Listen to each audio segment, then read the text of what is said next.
Oga, please describe where you are. Coming outside. You know if you greet. Ikorodu. I'm not going outside. Please help me to cancel. Cash your transfer. My AC just spoil now. This your place far. Traffic day here. Make I pass another road. Oh. Madam, I beg you, calm down here. Should I start the trip?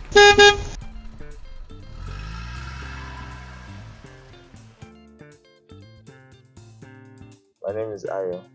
I'm a surveyor by profession, and on the side, I drive cab as well. I've been driving for about 6 months now, and the experience has been kind of okay. It's been up and down, you understand, the street of Lagos, the hustle and bustle, but at least getting the job done is better than doing nothing, and it's better than staying at home. What's the experience?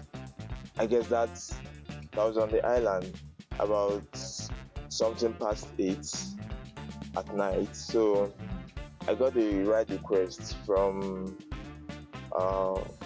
somewhere around Victoria Island. So they were actually going to Lekki County. So I took them there. It was just 2 guys, normal. So I took them there to their destination. On getting there, they were like, okay, it's going to be a to and fro trip. That I was going to take them back to their apartment, because they were actually lodged in an apartment, and they actually wasted my time. But I didn't even expect to stay that long, and I was still rushing to come back to the mainland that same night. I did tell my riders that, are you making transfer, to make confirmations, and before we get to the destination, tell them to start making the transfer, so I wouldn't have to wait in case I already have another request. So on that very good night, when I told him before we got there, he was like, his phone is down, this, that. Okay, he used my charger to charge his phone, to boost up his phone. Like, he was sitting at the back, so couldn't really monitor what was actually happening. So yeah, he boosted it up. Next, like, it was like, this charger is slow, this one, that one, but it was just like a normal thing to me. Like, so afterwards, yeah, the phone came up. They eventually came up, and it was like, what account? I told him PalmPay. He said, no, he doesn't do transfer to PalmPay. I was like, no problem, now you can do it to my GT then, since I understand, like, some people that uses USSD to make transfer and stuff, like, they usually have issues with PalmPay and OP and those microfinance banks in general. Understand? So I decided to give him my GT, and he made the transfer. Initially, he was still even bargaining the price with me, like, because initially the price was meant to be like a 3,000 trip, you understand? So to and fro, I was like, with the hold up and everything, coming back, let him pay 7,000. I was like, he's going to pay 5,000, he's going to pay 5,500. So I was like, no, 6,500 is a fair deal, you understand? And he was like, okay, 6,500. So he made the transfer, he showed me the receipt, and on the norms, I would like to, like, have you been debited? Let me see the debit alert and stuff. But that night I was just in haste to get back home and make it back to the mainland, and you understand, just call it a day. I dropped him off. I went to pick the other rider, which was actually going to the mainland. So I was checking my phone from time to time. Like, GT doesn't really stay long. Like, GT max 10 minutes, 5 minutes, you're gonna get your alerts, and you know you've been credited for real. So I called him twice, he didn't pick up. I was like, what's really going on? Couldn't just place it. Like, did this guy actually do fake transfer for me? Because I've been hearing about fake transfer, but I've never experienced it in person. I decided to use my next rider's phone, like, and I just called his number and stuff, and she was like, no problem. She dialed the number up, and I called him, and wow, he picked up. He was like, oh bro, sorry, I was in the restroom when you called earlier on, this, that. The money has been debited now, like, the money went and I've been debited over here, and this, that. I was like, for real? Like, okay, can you send me the receipt on WhatsApp? I was like, no, he doesn't use WhatsApp. I use iMessenger only. iMessenger only. Okay, no problem. I'm going to still be on the lookout and expect that I get the money. I receive the money rather. I decided to wait. I didn't get the money. I called him, he didn't pick up. So I just had to conclude that, man, this guy actually used it for me. Like, wow, fine. Finally, I got to taste what fake transfers feel like. I sent the text message that, bro, so you actually used a fake transfer for me. Did a fake transfer for me. And wow, for your mind, you don't win, no, but I know your face and I have your number. So anytime I jam you on the island, I swear I'm going to break your face. And that was the context of the text message I sent to him. Ladies, nothing much. Like you can see, my car is not really that good now. So sometimes they look at me and they look at my car and they say, no, you shouldn't be driving this car now. It is what it is now. The hustle continues. Man just got hustle now. I've never met a lady who has offered to pay in kind. I've never met such a lady before. For real, I've never met. But hoping to meet one though. Let me to experience that one.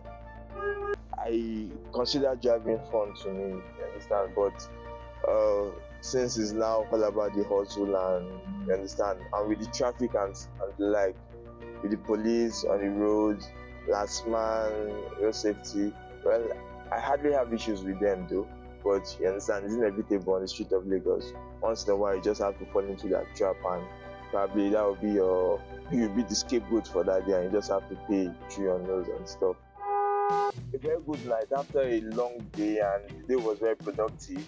I was coming from Akowonjo Road to climb the Akowonjo Bridge. That particular bridge, it has a time frame whereby if you're climbing the bridge towards probably Agege side, you understand, from 4, I guess it's 4 or 3 o'clock, yeah, it's now one way, you understand. So I didn't know, I guess I just started working that time, so I didn't take cognizance with all those stuff, and so I decided to climb the bridge and let me link it back to the express, back to Yanakwaja. I just met policemen on the bridge. What's going on? I should have to put it on reverse, like that didn't wrong. I should put it on reverse. So eventually, they caught me and there was like it's one way. Like one way care. I still pass there now sometime this afternoon, and there's like by 3 o'clock or by 4 o'clock it's now one way. That we are driving, don't you read traffic signs that are posted everywhere and stuff. I was like, I didn't know now. So it was all threat and all like they'll take my car to the office in Alausa. My car will be impounded, this one, that one, that one. Officer, don't do like that now. Like, officer, I beg now. That's not fair. That wouldn't be nice on one side now. How would you want to impound my car? This one down is like, oh yeah, make I follow them talk. Okay, I be your back guy. I too saw you back for Kilo Shele. One of them was Yoruba actually, so we're able to more. This one, that one, it was like, but at least good of your mother for this one. Oh yeah, he was like, that back be the office, it could be 100,000 no my son. 100,000 care. 100,000 anyway. I was like, yeah, make a sharp pay something. I sure had to cough out 20,000 that night because they were actually 4.